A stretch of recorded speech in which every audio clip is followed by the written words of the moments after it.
Meet the man who's turned a small cafe into a legendary music destination, a place that whispers dreams across Canada. He runs one of the most beloved and iconic listening room venues in all of the Okanagan, the Dream Café in Penticton, where nearly 200 artists take the stage every year, and each show feels like a once-in-a-lifetime moment. From humble beginnings in 2001, this venue has grown into a powerhouse, hosting over 170 shows in 2024 alone, and selling more than 12,000 tickets to devoted music-loving audiences. Folk, jazz, blues, punk, reggae, spoken word, you name it, the Dream Café has showcased it. Artists from across Canada and even as far away as Nashville have heard whispers of its magic and sought out the cozy French Street room for the intimate listening room experience.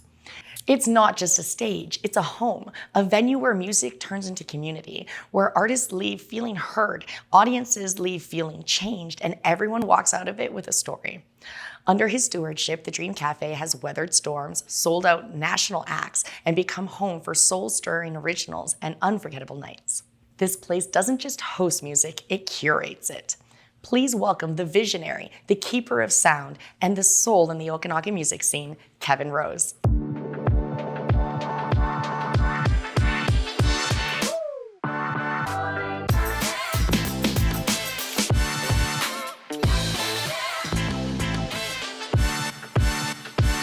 How are you?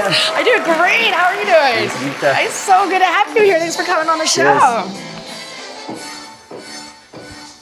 What's happening? Not too much. Just doing a little do over here. Nice. How you doing today? Never better. That is great. Yeah. I gotta tell you, I super dig your hat. Thank you so I'm much. like loving it. I actually have to mail this hat back. It's Tara Lightfoot's drummer's hat. So I'm going to wear it here and then send it over to Halifax. That is so rad. Yeah. I love cool Once and stories. only appearance. Right? Yeah. That's cool. I feel like we need to High five. write a card and sign it. And I'll just send him this. I'll send him this tape. There you go. Yeah. There you go. Yeah. Bad. I like Yeah. it. I've signed the hat in spirit. Yeah, exactly.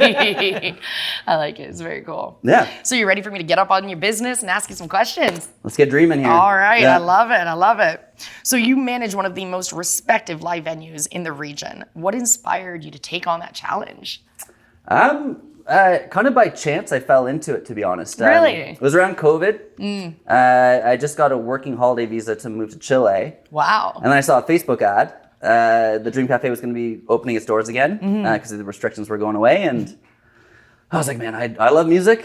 I've been in the restaurant industry a lot as well, which is the other part of the gig. And so I interviewed, and like 600 shows later, it's been a real treat. That's awesome. Yeah. I love it when things just like randomly work out the way they Seems should. to be the way life goes, yeah.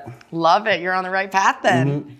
So hosting 170 shows a year across so many different genres, that's no small feat, my dude. Like, that's a thing. Yeah, it's a treat, really. I mean, like you said earlier, the venue's been around since 2001, and it's gained a pretty stellar representation, or like reputation across not just Canada, but even further afield. Like I've been to some conferences. Like even I went to a conference at Folk Alliance in Kansas City. Oh yeah. And you know, I've got my lanyard, and I'm expecting to have to do a whole spiel explaining what the venue is, and it's the exact opposite. People are just running up to you, handing business cards, telling stories about the time that they played, or asking when they can play. So it's a real honor to be able to kind of curate such insane talent that comes through the room. That is so rad. Yeah. That is so great. It's not great, yeah. yeah. Well, yeah, that's got to be mind-blowing, right? When you're prepared to like, okay, I'm going to go sell this and put my idea out there, and then people are coming to you. Sure thing, yeah. Yeah, that's the dream. It's the dream. Hey. Yeah. Yeah. He said it. He said the name of the thing. He did it. Just He like did. that. Musicians and audiences speak of electric moments there. Can you share a story of a show that just felt magical for you? Woof. How long are we going to be doing this for? Well, if it's me, I'll just sit here all night and talk with you. Fucking get off my stage, sure. dude. I mean, so we had Dan Mangan come through for a couple nights not long Really? ago, and he unplugged and then just started walking around the room, sat down with the audience, and had everyone singing along with him, and you could just hear a pin drop. We had like one of my favorite hip hop artists. He goes by the name of Homeboy Sandman. He's from Brooklyn. Nice. Awesome. And he just went up on stage and did 2.5 hours straight, and the room was just buzzing.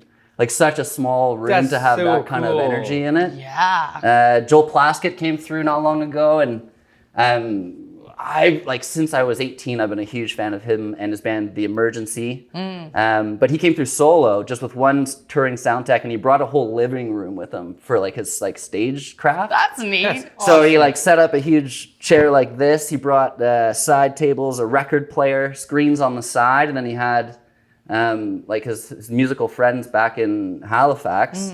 They were like perfectly timed in to like sing along with him as like background vocals, and then he would start his record player, and then that would be the backing track for like his more rockin' tunes. It was That's just neat. yeah, to take the time Yeah. like he didn't have to do that, right? But he had his vision and he followed it. So stuff like that really gets me going. Yeah, I get it. That's so authentic, right? When like each artist is doing their own like vibe. For sure, like within the course of a month, it's a little bit of everything, right? So it's a real treat.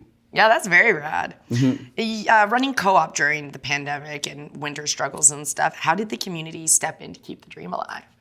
Sure. Well, I mean, it's really been a community room since its beginning. Pierre and Deborah originally started the venue, and they ran it for a good 15 years.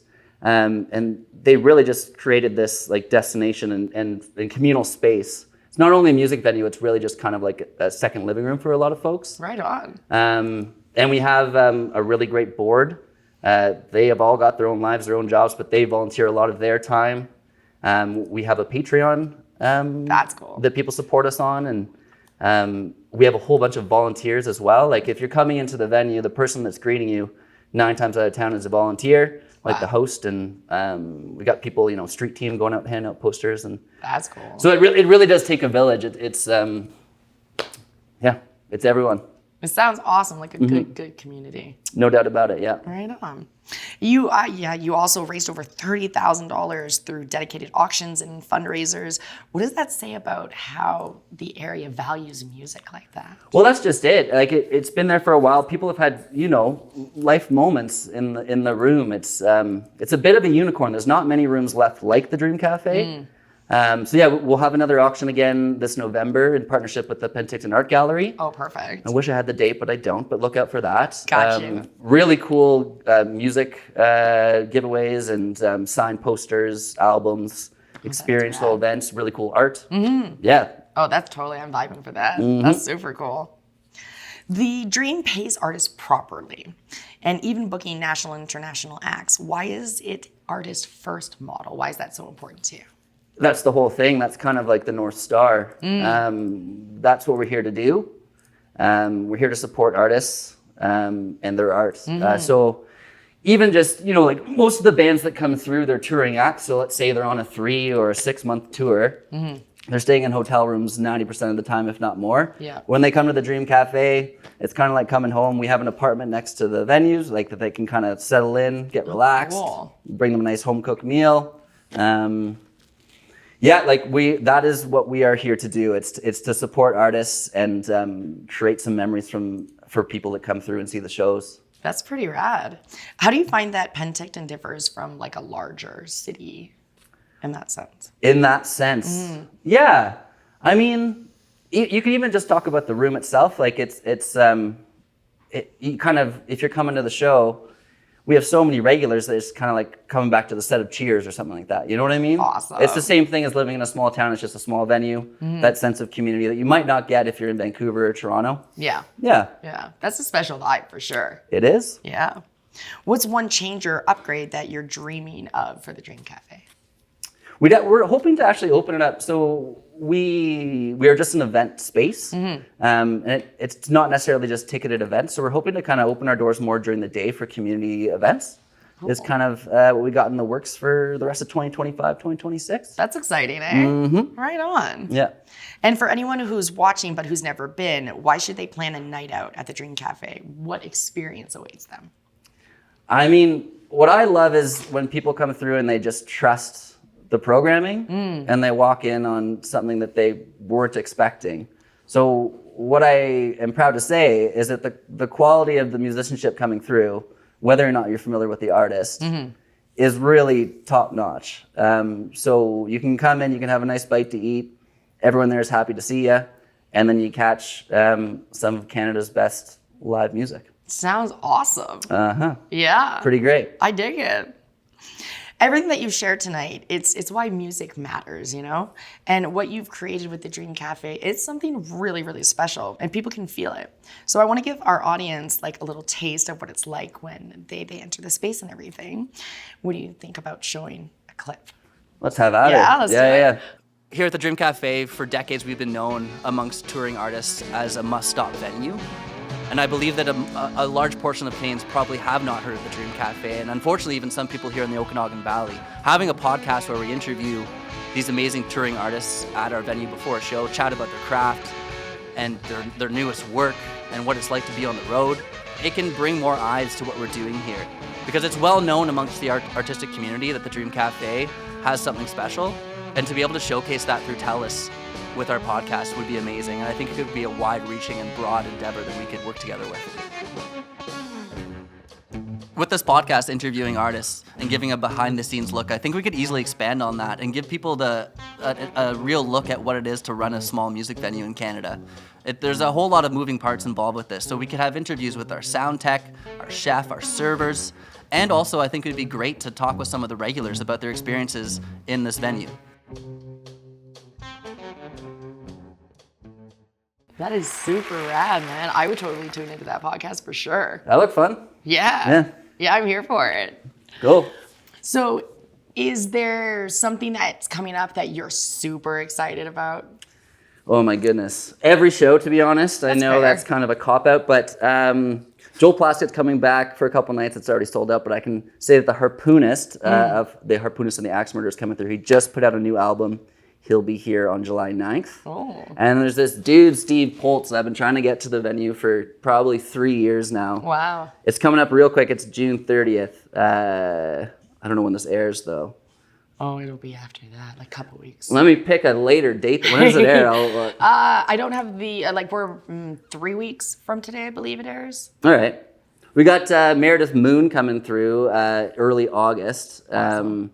She's like one of Canada's best banjo players, Gordon Lightfoot's daughter, so kind of music cool. royalty. Yeah. And it'll be her first time through, so I'm really stoked for that one. Heck yeah, that sounds neat as hell. Mm-hmm. All right, on. And if anybody wants to connect, find out information, www.thedreamcafe.ca. You can see all the shows listed on there. Check out our food menu. You can become a patron of The Dream on our Patreon page. Awesome. Get a lot of exclusive content like our podcast you just saw there. yeah, that is super rad, man. I dig it. This is awesome. I want to thank you so much for coming on the show. This has been wonderful chatting with you, and I'm definitely coming down to the Dream Café. We'll see you there. Thanks for having me. Absolutely. Awesome. Well, I'm going to shake your hand, sir. Great to meet you. It is wonderful chatting with you, and I hope to see you again real soon. Catch you then. Awesome. Thanks, Thank you Steve. so much, man. Have a great night.